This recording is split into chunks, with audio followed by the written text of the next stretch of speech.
Hi guys, this video here is for those of you who have downloaded OnShape, and this is going to try and walk you through making at least one of your puzzle parts.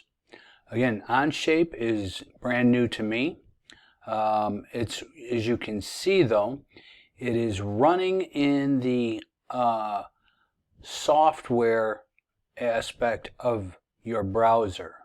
It's not a downloaded program, so you're working online. Okay, so I have signed into my account, and the first thing I need to do would be to come over here to the Create button to create a document. They call a document the start of a part.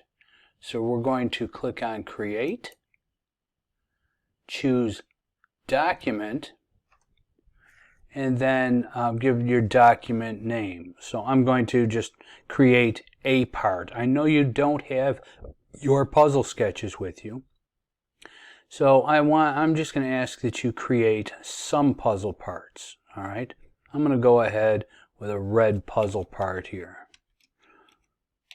You know what? I'll go back because I'm not sure on the coloring for this yet. So I'm going to go with Puzzle Part 1. Then go ahead and click OK. Automatically, when this opens up, if everything works right, there we go. Just like Inventor and Fusion and SolidWorks, we've got our three planes here. And the next thing we would need to do would be to start with a sketch. Up here in what we would refer to in Inventor as the tool ribbon is just their toolbar. We're going to go ahead and click on Sketch, and then it's asking us to choose a plane. Sketch plane 1. I'm going to click on the front, and then I'm going to start with a corner rectangle. We've got some assistive prompts that come up when we hover over them long enough to help explain some of them, some of what each tool does. So I'm clicking on the rectangle, coming over, clicking once, releasing the button, just like Inventor, and going ahead and clicking without worrying about the sizes. You can't type these in like we did with Inventor though. Then up here in the toolbar,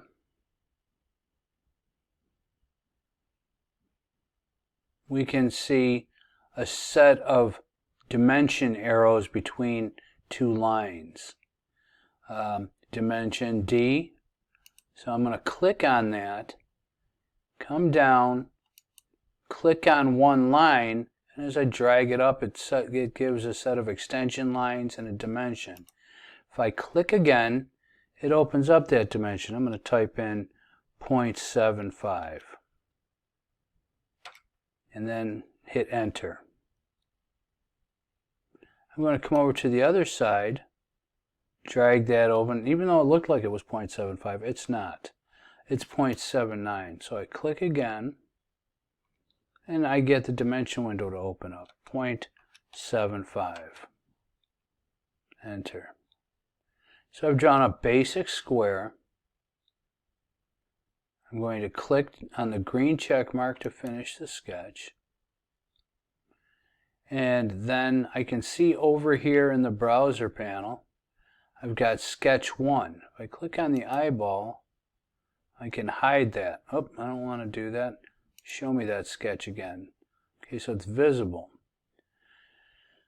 Now up here in the toolbar, I'm in model mode. I'm no longer in sketch mode. So I'm going to come over here to the extrude feature, click on that. The extrude window opens up. I come over to highlight my square that I drew, click once, hold down, and I'm pulling it away. Wait a second, and it pops out. I'm going to come up here to where the depth says 1 inch. Click on that to highlight it and type in 0.75 as well. Hit enter and click on the green check mark. Okay, so there I have one wooden cube. Now I'm going to click to create a new sketch and see if it'll let me click on the right side of this box or this cube. And it does. Okay, so sketch 2 is now on that side of that box. I went to the view cube and clicked on that right side so that I would be looking at it straight on. I'm going back over to click on the rectangle tool for sketching, and I can see that it shows me when I'm on the corner of that cube. I'm going to click once, release,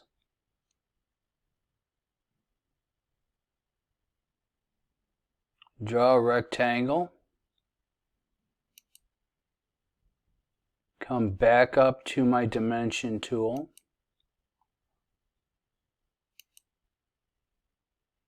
click on that, double click it,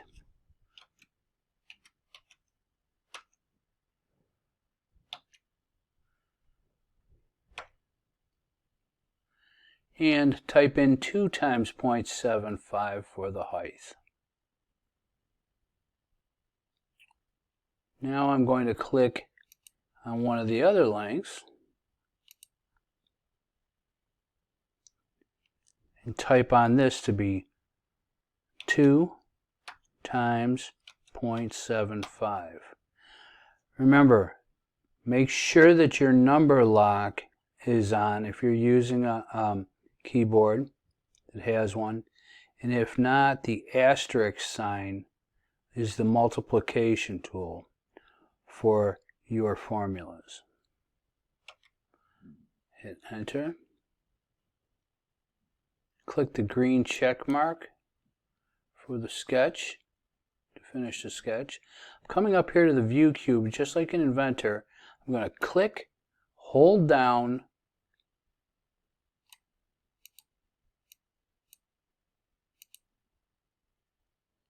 let's see, it does not allow me to do that. Okay, clicking on the corner, I can go from corner to corner to corner and rotate it around. I can't click on it and drag it like I can in Autodesk Inventor. But now I'm going to come up to the extrude feature,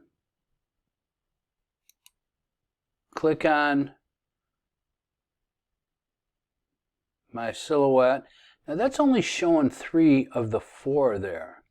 What I would like for that to be is a 5-block part. So I clicked on that, then I'm going to click on the other part, and then it will extrude. It's moving a little slowly though.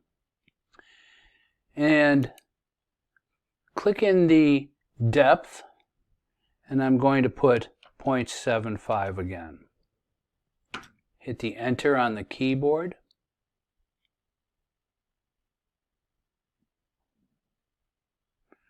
Click the green check mark at the top to signify that I'm done with that. And now I'm going to look around at them. When I am done with this, up here next to the word OnShape, there's 3 lines. I can click on that. I can close the document. Closing this document, as long as I'm signed in, as you can see that I am here under Ron Motes, this will save this document under the name that I gave it. I gave it the name Puzzle Part 1.